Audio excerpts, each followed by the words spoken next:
It's great to see the 10th anniversary, 10th incarnation of the Czech and Slovak Film Festival. And even better is that it's going to be in cinema as well as some online screenings. And it's my great pleasure to be speaking to the artistic director of the Czech and Slovak Film Festival, Ali Bak. Ali, welcome to Movie Metropolis. Hey, Peter, it's great to be with you again. Good to talk to you again. Yes, we've spoken a few times about Czech and Slovak Film Festival. Before we get into the nitty-gritty of the festival, tell me how much has COVID affected the Czech and Slovak film industry in making films over the last few years? Yeah, I mean, inevitably it's affected the industry, but there's definitely a lot of films that are getting backed and funded. There's a lot of films that were put on hold that are finally getting made now. And when you see how many films from Czechia and Slovakia are now in festivals around the world, it's the industry, I think, has bounced back fairly well. That is good to hear. So tell me about, there are 6 new films that are screening as part of the this year's CaSFFA, Czech and Slovak Film Festival of Australia. How did you choose them? Yeah, so we have, for this year, 6 films playing in Melbourne. We also have films playing in Canberra and for the first time in Adelaide, and there are 3 films in those 2 cities. The films that we chose this year were centered around this year's theme, which is movement. And for us, that's grown into a theme about human perseverance, celebration of life, more largely the future of cinema in Czechia and Slovakia. But I guess the simplest reason why we chose that theme was that with 2022, we could move again, we could get out of the house and we could see movies in the theater. So I guess first thing was, or if not first, one of the top picking movies that I think were going to play well and played evocatively in a theater on a big screen. We also wanted to present a program that not only was central to the theme of movement, but also kind of catered to audiences of all tastes. We get close to the mainstream. We spend some time with a fairy tale and move through a rom-com, but then we're also getting up close and personal with more niche titles, the art house and the experimental. So we were drawn to films that played particularly well in the festival circuit and was well received by critics and audiences alike. But more than that, we wanted to play films that we thought deserved audiences' attention and deserved that big screen treatment. Very good indeed. Now, we should say in Melbourne, it's playing at the Classic and Lido Cinemas, 6th to the 9th of October. Those 6 films. Yeah. It's great that you've been able to secure the Classic and Lido Cinemas. Yeah, we're thrilled. They're both beautiful cinemas and kind of symbolic that the year is centered around theme movement and us moving into a theatre space that we have never played in before. So yeah, we're excited to present the films at both venues. Okay, we'll talk about the Cinematheque and the online screenings shortly, but let's go through the 6 films that are screening as part of this year's Czech and Slovak Film Festival of Australia. And I noticed the opening night film is a biopic of Emil Zatopek, the well-known long-distance runner. Interesting choice for an opening night film. It is an interesting choice, but I mean, it's close to the theme for obvious reasons. I think it's definitely a audience favorite. I think it's going to play well to a large audience. I think what's, apart from being a good historic sporting drama, a large relationship in the film is Zatopek's connection with the Australian runner Ron Clark. So it's actually unusually entertaining for an Australian audience because it has an unusual Australian tone to the story, because it has Ron Clark's character in it, and he's rather central to the plot. So I think it's going to be entertaining for an Australian audience to watch that. And like I said, it connects very closely to our theme of movement. Okay, very good.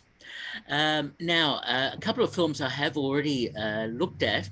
One is a documentary called Adam Ondra, Pushing the Limits. Yes. Which is, which I found quite incredible. His sort of training regime, etc., in terms of trying to get to the Olympics. Well, tell me more about the documentary.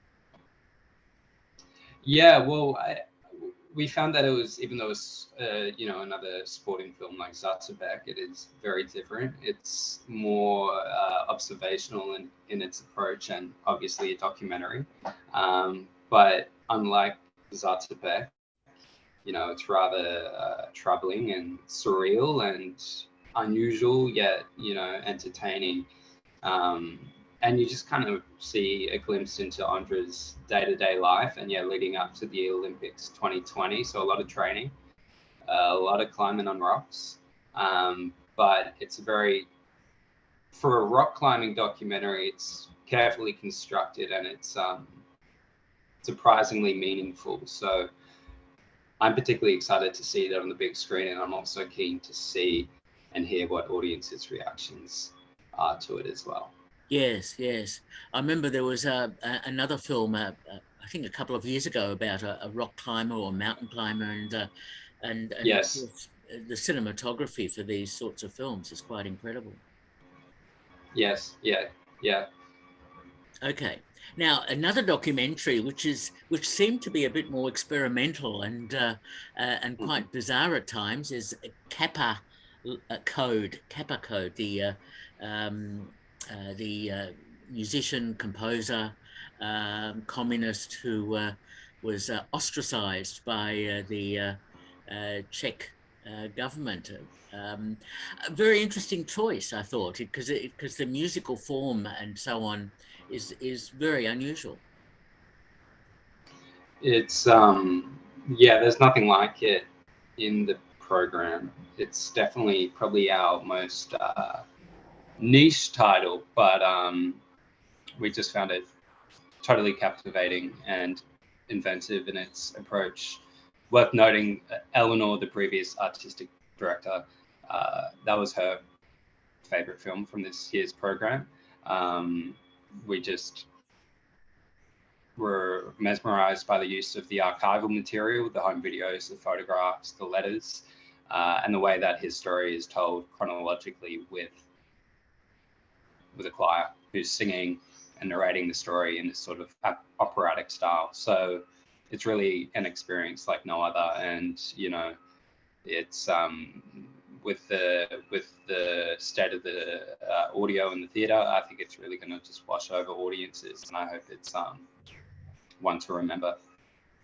Yes, it is such an interesting combination of all that home movie footage and other footage that CaSFFA was involved with, and his recognition as a composer with that very odd sort of contrapuntal sort of music, if you like to put it that way, the discordant and quite modernistic in terms of other composers. So yeah, I think people will find that quite an interesting documentary to look at, and one that can be quite challenging at times. So, and that's good. Yeah, I hope so. Yeah. And then we have the we go a totally different direction with The Enchanted Cave, which is a fairy tale folk story, and fairy tales and fables is a central part of Czech and Slovak storytelling. So we wanted to have a film that is rooted in that tradition of storytelling, and The Enchanted Cave for us is a big highlight because of that reason alone. But that offers a classic fairy tale and is catered, unlike the previous two, definitely to a much younger audience and to families as well. Very Should good. be a less challenging viewing experience. Yes, yes. No, and as already demonstrated, you've chosen quite a range of films, an eclectic range of particular films. One that sort of struck me, Saving the One Who Was Dead, is quite an incisive sort of film. Yeah, it caught our attention last year in the pre-production, and then kind of for us confirmed that it was going to be one worth requesting a screener for once it had premiered at the Carlo Viveri. Vaclav, the filmmaker, is artistically a very legitimate filmmaker. A number of his films, including Saving and his previous film, have screened at Carlo Viveri, and actually the film before this one won a jury prize at the festival. So legitimately a very good filmmaker. But this film in particular is, for us, a particularly affecting and artistically well-made film. And I think plays to the themes of this year's festival in a rather symbolic and evocative way. It's about life, death, the journey in between, for the living and for the dead. So it's a beautiful film. Sonically, it's well composed. So I am, again, particularly excited to watch that one in the big screen in the dark theatre, because I think that's going to be elicit another experience and feelings in audiences that maybe they haven't felt for some time. So it should be good. Very good. And I'm glad you mentioned Carlo Viveri, which is such a major film festival in the Czech Republic, or I think that's where it's located. Because I remember Yes.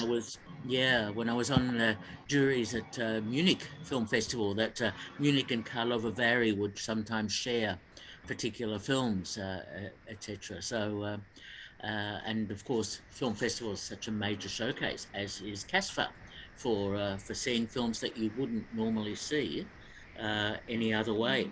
Yeah.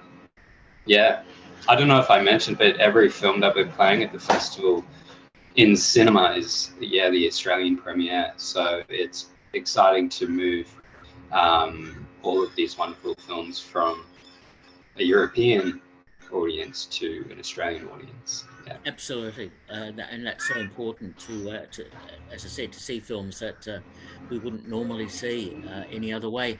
Absolutely. Now, something a bit lighter. Happy New Year too. I remember the first one. Yes, good. I hope you liked it. The second one is guaranteed good time as well.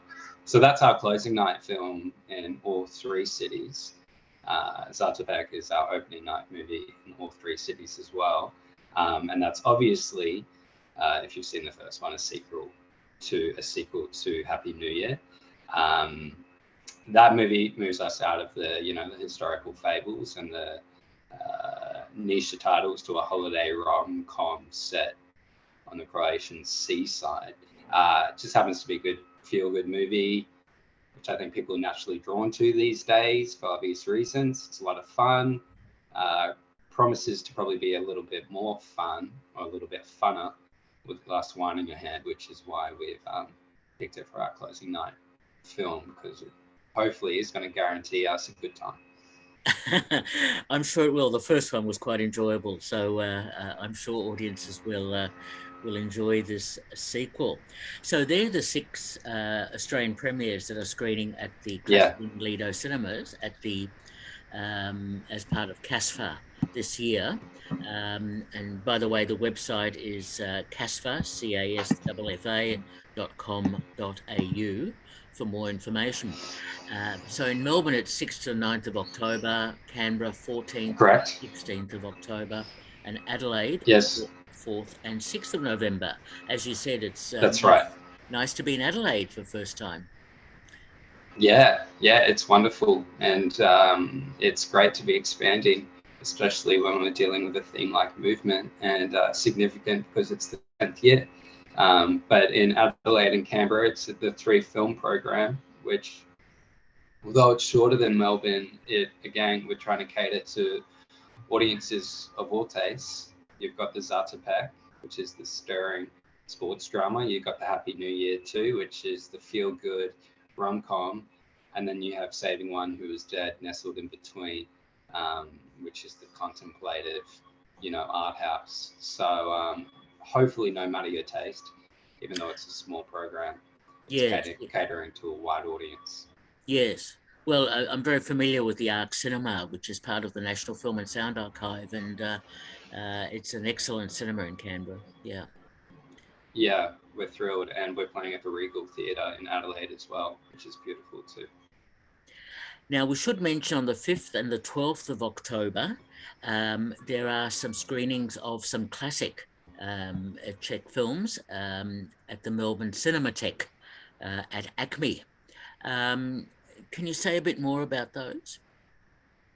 Yeah, we're screening a special retrospective on the legendary Slovak director Hrab Jakubisko, and that's co-presented with the Melbourne Cinematheque. And again, yes, that's screening at Acme. 2 films of his will play the Wednesday before the festival, so that's the 5th of October. And then another 2 films will play the Wednesday after the end of the festival, so that's the 12th of October. These films will look beautiful on the big screen, and it's fantastic to be showing Melbourne audiences a filmmaker who, never gave creativity a moment's rest. It's always important to celebrate those kinds of directors because they're a dying breed. So, we're particularly thrilled to co-present that retrospective. It's great to have these retrospectives and these classic films, especially as so many audiences may not have seen them. And in many cases, these would be restored prints or special prints. Yeah, which again just makes seeing it on the big screen so special, because there's no better way to watch an old classic than on the original format. And also we should mention the online screenings from the 6th to the 16th of October at Acme Cinema 3, which means it's online. Yes. Yes. And including, there's 3 features and some short films, and including Daisies, which is probably a film I'm very familiar with. It's an interesting collection there. Yeah, it's kind of thrilling to be presenting that movie to Australian audiences from anywhere in Australia. That one's iconic. It's a groundbreaking movie of its day and continues to be hugely influential today, 56 years later. It's a breakthrough in art house and feminist filmmaking. So we're pairing that with another icon of the new wave of the 60s, and that's the Cassandra Cat, which is a wonderfully imaginative film. And that's centered around a cat that wears sunglasses. So I feel like I don't need to say more.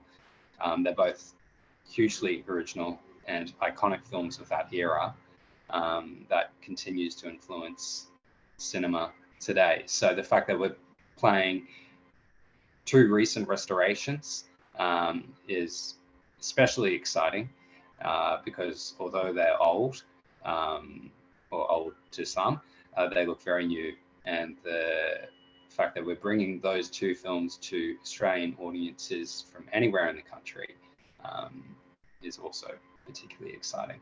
The 3rd feature film that we have online, so we have 3 features, is Little Harbour, which is a Slovak film from 2017 and played in our program for that year. Little Harbour is especially beautiful and reflective. And for us, it's a movie that we hold dear. It played particularly well at that year's program. And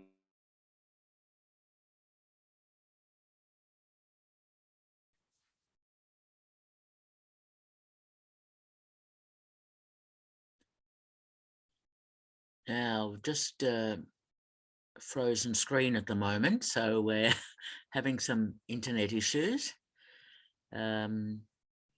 Okay, Not hearing you, Ali. So yeah,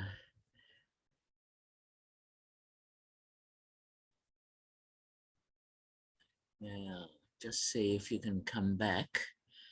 Don't know what I can do.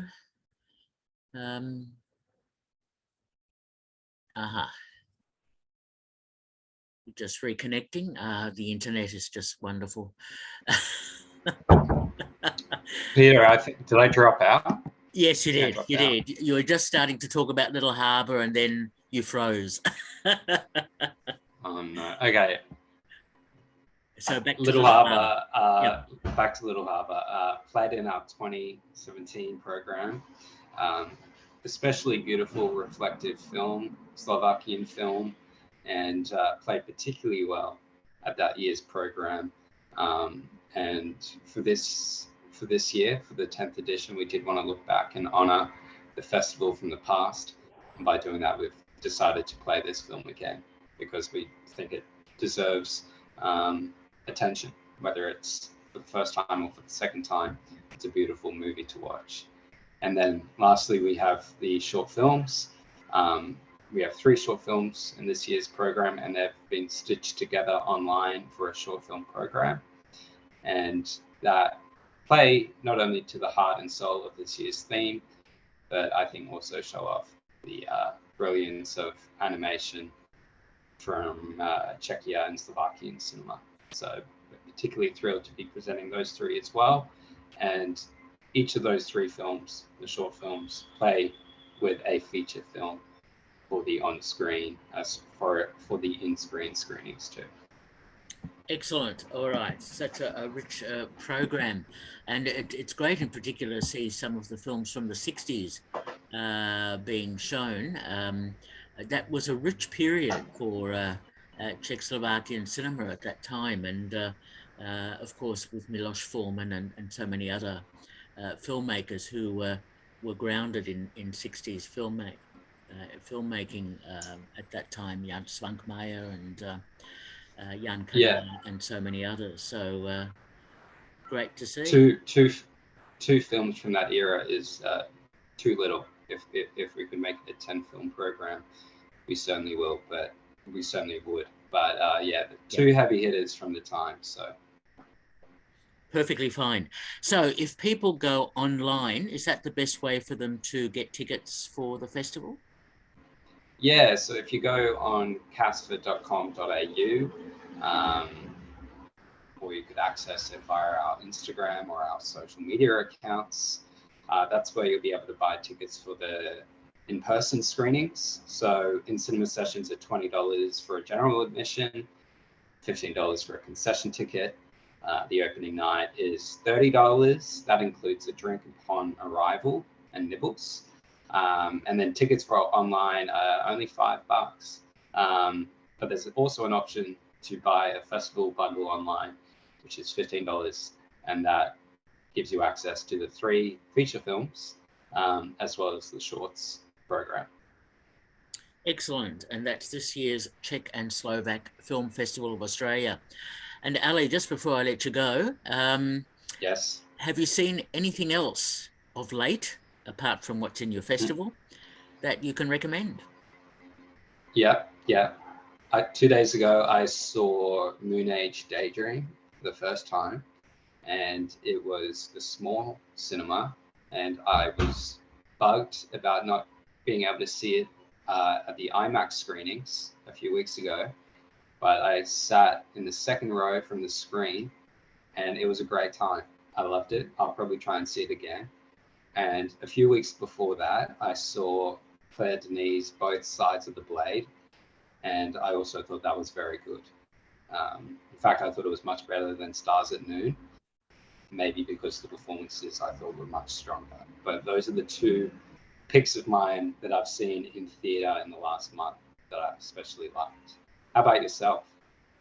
Yeah. No, I'm not as enraptured by Moon Age Daydream as you are. I thought it was less about David Bowie and more about Brett Morgan, the filmmaker. But anyway, that's another story. But I agree with you about Claire Denis, who's such a great filmmaker, and Both Sides of the Blade is a really fascinating film about a menage a trois, so to speak, and she does that so well.